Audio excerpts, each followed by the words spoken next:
अब हम क्या करते हैं, अब हम अगला हमारा जो टॉपिक ऑफ डिस्कशन रहेगा वो रहेगा स्टेप डेविएशन मेथड। तो हम ये जो स्टेप डेविएशन मेथड है, इसको हम जो मीन निकालने के तरीके को और आसान करना चाहते हैं, to make more easy the method of mean, to find the method of mean by the direct method. फिर हमने क्या किया, एज्यूम्ड मीन मेथड, और अब हम करेंगे स्टेप डेविएशन मेथड। ये मेथड वो है जो आपके मीन निकालने के तरीके को और आसान बना देगा। देखिए, हम बात करते हैं कि जैसे इन्होंने कहा कि टेबल नंबर 14.3, एक उदाहरण से हम मान के चलते हैं कि हमारे पास जैसे ये टेबल यहाँ दिया हुआ है कि जिसमें एक्स आई की जो वैल्यू 17.5 यहाँ देख सकते हो, 32.5 यहाँ देख सकते हो। इसमें से जब हम कोई भी वैल्यू यदि एज्यूम्ड मीन की चूज़ करते हैं, जैसे यहाँ 47.5 जो है हमने चूज़ की थी, या हम 62.5 यदि हम चूज़ करें, तो हमारा जो मीन आएगा वो एट द एंड 62 ही आएगा। इसका मतलब ये हुआ, सो हम कह सकते हैं कि जो value of the mean obtain does not depends upon the choice of a. तो ए को आप कोई भी चूज़ कर लें, उससे कोई फ़र्क नहीं पड़ता, जो मीन की वैल्यू है वो हमेशा सेम आती है। हम ऐसा करें कि हमने यदि देखा कि ये जो टेबल है 14.4 में इस जो कॉलम की बात की गई है कि जैसे -30 है, -15 है, 0 है, 15 है, 30 है, 45 है। इसमें यदि हम गौर से देखें तो ये 15 से डिवाइड हो सकता है। ओके, इसमें 15 एक कॉमन फैक्टर है। तो यदि हम मान लो कि इसको 15 से डिवाइड कर दें, और ये जो 15 है वो क्लास इंटरवल का पार्ट है, 10 और 15 के 10 और 25 के बीच में, 25 और 40 के बीच में, 40 और 55 के बीच में 15 का फ़र्क है। तो हम डी आई को यदि हम एक नई टर्म डिफाइन करें, उसको यू आई कहें, और डी आई को यदि हम एच से डिवाइड कर दें, मतलब डी आई जो है वो है एक्स आई माइनस ए, यदि उसको हम एच से डिवाइड करें तो उससे एक नई टर्म जनरेट हो जाएगी। ये नई टर्म जनरेट होने के बाद क्या होगा, जो डी आई है नई टर्म जनरेट होने से और छोटा हो जाएगा। मतलब क्या हुआ कि जो यू आई है, यू आई कैसे आ रहा है, आप डी आई को एच से डिवाइड कर रहे हैं। तो इसको हम आपको करके दिखाते हैं कि किस तरीके से है।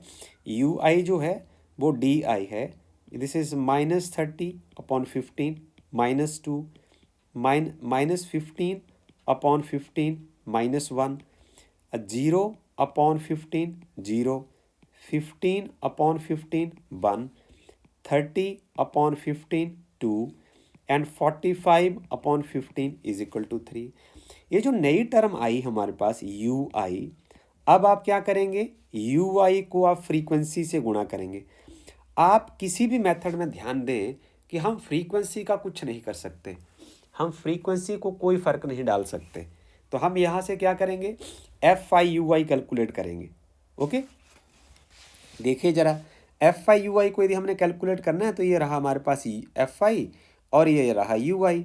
तो यहाँ हम लिख देंगे, ये आएगा 2 इंटू -2 -4, यहाँ से आएंगे आपके पास 3 इंटू -1 -3, यहाँ से आ जाएंगे आपके पास 7 इंटू 0 0, यहाँ से आ जाएंगे 6 इंटू 1 6, यहाँ से आ जाएंगे 6 इंटू 2 12, यहाँ से आ जाएंगे 6 इंटू 3 6 इंटू 3, ये आ जाएंगे 18।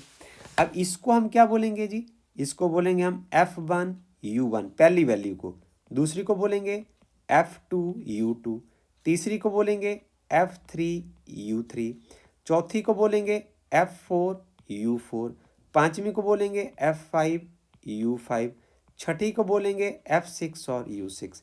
अब आप इन सभी को जोड़ दीजिए और इसको हम इस तरीके से रिप्रेजेंट कर देंगे। जब हम सभी को जोड़ेंगे, दिस इज FI UI, इसको जोड़ने के बाद जो आ जाएगा 29। अब देखो, यदि आप इस जोड़ को फ्रीक्वेंसी से डिवाइड कर देते हैं, टोटल फ्रीक्वेंसी से डिवाइड कर देते हैं, तो क्या आने वाला है हमारे पास, ये देखिए, ये आ जाएगा, सब FI UI को जोड़ दो, डिवाइड बाई FI कर दो, तो आएगा 29/30। ये डिवाइड करने के बाद आपके पास क्या वैल्यू आ गई, ये U का मीन आ जाएगा। ये जो नई टर्म हमने डिफाइन की थी उसका मीन आ जाएगा।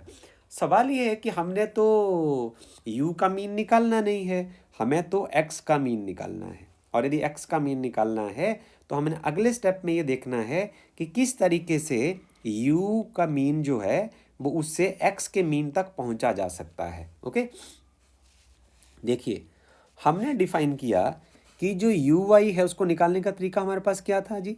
यू आई से देखिए यू आई कैसे आया था, यू आई आया था डी आई को हमने क्लास इंटरवल से डिवाइड कर दिया था, और जो डी आई को डिफाइन कैसे किया हुआ है, एक्स आई में से अज्यूम्ड मीन घटा के डिवाइड बाई एच। तो यहाँ हम इसको यूज़ करने वाले हैं। अब देखिए आप ज़रा, हम इसका मीन निकालते हैं। तो मीन निकालने का फार्मूला क्या होता है जी हमारे पास, u का यदि मीन निकालना हो तो वो है, उसका फार्मूला है F I U I divide by sum over F I. अब यू आई की जगह आप यहाँ सब्स्टिट्यूट कर दीजिए, ये वाला जो वैल्यू है वो उसको हम यहाँ से ले आए। इसको खोल दीजिए आप, 1/h बाहर आ जाएगा, 1/h जो वो बाहर आ जाएगा, और अंदर रह जाएगा, आप ब्रैकेट को खोलेंगे तो ये आएगा F I X I minus, इसके साथ आई नहीं है, ये तो समेशन में कांस्टेंट हो जाएगा, तो एज्यूम्ड मीन बाहर आ जाएगा, आपके पास रह जाएगा only sum over F I, और ये वाला पार्ट जो डिनोमिनेटर का वो वैसे का वैसे रह जाएगा। और इसके बाद यदि हम इसको आगे करें तो आप सीधा डायरेक्ट यहाँ से लर्न कर सकते हैं। ये देखिए ये आएगा आपके पास 1/h इज इक्वल टू, यहाँ मुझे आसानी होगी, ये आप लिख दीजिए एफ आई एक्स आई, इसको आप अलग से डिवाइड कर दीजिए माइनस ए और sum over F I divide by sum over F I, ऐसे ही आ जाएगा। इसके साथ ये कैंसिल हो जाएगा। अब एफ आई एक्स आई और डिवाइड बाई एफ आई क्या हो जाएगा, ये एक्स आई की एवरेज हो जाएगी। तो मेरे पास आया U average is equal to X average minus A divide by H. तो ये देखिए ज़रा, आप क्रॉस मल्टीप्लाई कर दीजिए, X average minus A is equal to H time U का एवरेज। अब आपको चाहिए एक्स का एवरेज, मीन है ये आपका, ए को परे ले जाइए, ये प्लस हो जाएगा, plus class interval into you का एवरेज। यू का एवरेज बनाना हमने सीख लिया है, जो यू का एवरेज है वो क्या है, sum over F I U I upon sum over F I. तो इसको उठाएं, निकालेंगे और इसको यहाँ पुट कर देंगे, और आपके पास देख लीजिए कितना सिंपली, ये अज्यूम्ड मीन है, ये क्लास इंटरवल है, और यू का एवरेज यहाँ से निकाल लेंगे। तो ये होगा आपके पास way to find the mean by using the step deviation method. ये रहेगा step deviation method, this method is known as step deviation method. और यदि आप प्रैक्टिकली देखें तो ये आपके सवाल को बहुत ज़्यादा आसान बना देगा, राइट। हम आगे चलते हैं, कोई एक एग्जाम्पल के साथ आपको चीज़ें समझ आएंगी। तो आपको समझाने के लिए तीनों ही मेथड को हम अप्लाई करेंगे, और जो डायरेक्ट मेथड है, एज्यूम्ड मीन मेथड है, स्टेप डेविएशन मेथड है, तीनों ही मीन निकाल के आपको बताते हैं, और एक जो दूसरे से ज़्यादा आसान बनाता है, तीसरा जो दूसरे से ज़्यादा आसान बनाता है। आपकी इच्छा है, आप जिस मर्जी को चाहो आप इस्तेमाल कर सकते हो। समझाने के लिए एक उदाहरण लिया गया है, और ये जो उदाहरण है वो कुछ इस तरीके का है कि the table given below percentage distribution of female teacher. जो फीमेल अध्यापिकाएं हैं वो प्राइमरी स्कूल में रूरल एरियाज़ में अलग अलग स्टेट और यूनियन टेरिटरीज़ में एक डाटा के अकॉर्डिंग ये उनकी परसेंटेज जो है वो दी गई है। हमें तीनों ही मेथड्स का इस्तेमाल करके हमने मीन निकालना है। तो ये सवाल को समझना बहुत ज़रूरी है। सबसे पहले परसेंटेज ऑफ फीमेल टीचर्स, ठीक है, 15 से लेके 25% है 6 स्टेट्स में या यूनियन टेरिटरी में, 25 से लेके 35% हैं 11 स्टेट्स में या यूनियन टेरिटरी की हम बात कर लें, दोनों का सम हो सकता है। 35 से लेके 45% भी हैं 7 स्टेट्स में या यूनियन टेरिटरी में। 45 से लेके 55% में भी हैं 4 स्टेट और यूनियन टेरिटरीज़ में। 55 से लेके 65% भी हैं, इतनी ज़्यादा मात्रा भी है प्राइमरी टीचर्स की, फीमेल टीचर्स की, तो 4 स्टेट्स में ऐसा भी स्थिति है। और 65 से लेके 75% हैं 2 स्टेट्स में, और 75 to 85% है मात्र 1 स्टेट या यूनियन टेरिटरी हो सकती है। ओके, तो ये जो हुआ ये फ्रीक्वेंसी हो गया, ठीक है, ये टोटल नंबर ऑफ स्टेट और यूनियन टेरिटरीज हो जाएंगे।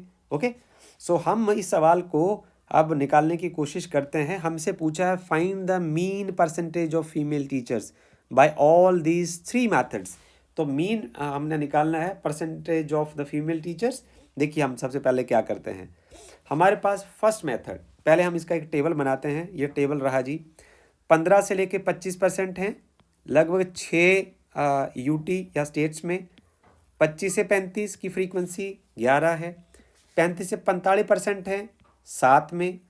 45 से 55 है 4 स्टेट और यूनियन टेरिटरी में।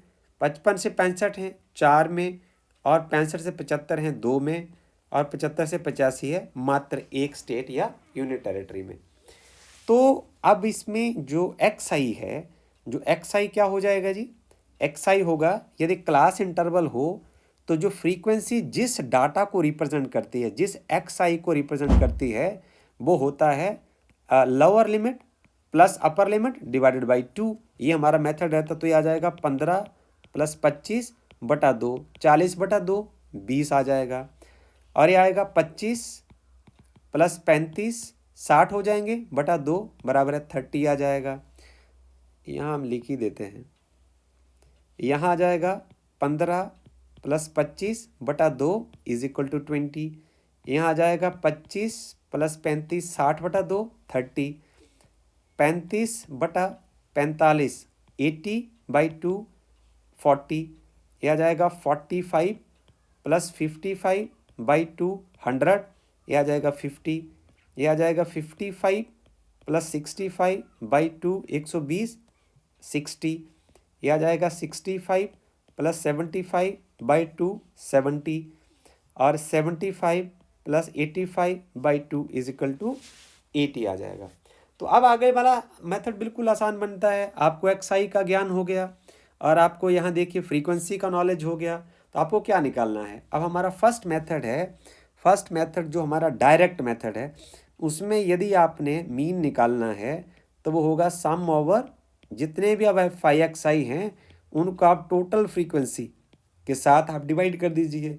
तो ये रहेंगे आपके पास F I X I, F I X I. अब इन सबको जोड़ दीजिए। ओके, इन सबको जोड़ने के बाद एक सम आएगा, और ये देखिए ये है हमारे पास एफ आई एक्स आई, और इन सबको जोड़ने के बाद जो सम आएगा, पहले हम एफ आई एक्स आई निकाल लें। ये आ गया 120। हमारा डायरेक्ट मेथड में किस चीज़ की ज़रूरत पड़ेगी? ज़रा हम ऐसा लिख देते हैं। डायरेक्ट मेथड से यदि आप करेंगे तो आपको ढूंढना है एफ आई और एक्स आई डिवाइडेड बाई, ये तो सभी में सेम रहेगा ना, एफ आई। तो पहले एफ आई एक्स आई निकालिए आप। ये रहा आपके पास एफ आई, और ये रहा आपके पास एक्स आई, और ये कॉलम आपको बताएगा एफ आई इंटू एक्स आई। तो 6 इंटू 20 120, 11 गुणा 30 330, 7 गुणा 40 280, 4 गुणा 50 200, 4 गुणा 60 240, 2 गुणा 70 140, 1 गुणा 80 80 हो जाएगा। तो ये आपके पास पार्ट आएगा, ये क्या आया? Sum over F I X I. ये आ जाएंगे 1390 डिवाइडेड बाई 35। लो जी, मीन निकालना कितना आसान हो गया। 1390 बटा 35 यदि आप करेंगे तो आपके पास आ गया 39.75। एक तरीका ये है। तो कहा यह गया जी कि इसमें हमें गुणा बड़ी करनी पड़ती है, और यदि गुणा करने वाला जो पार्ट छोटा करना हो तो आप पहले मेथड से दूसरे मेथड की ओर शिफ्ट करते हैं। जो एज्यूम्ड मीन मेथड है, दूसरा मेथड हमारा जो है वो है assumed mean method. Assumed mean method पर आपको वैसे तीनों में से कोई एक अप्लाई करना है। तो हम ऐसा करते हैं कि इसमें हम ये मान लेते हैं कि इसका मीन जो है वो 50 के आसपास आएगा। मिड वाले टर्म हम चूज कर लेते हैं कि इसका अज्यूम्ड मीन जो ए का वैल्यू है ना, आप ए को 50 मान लीजिए।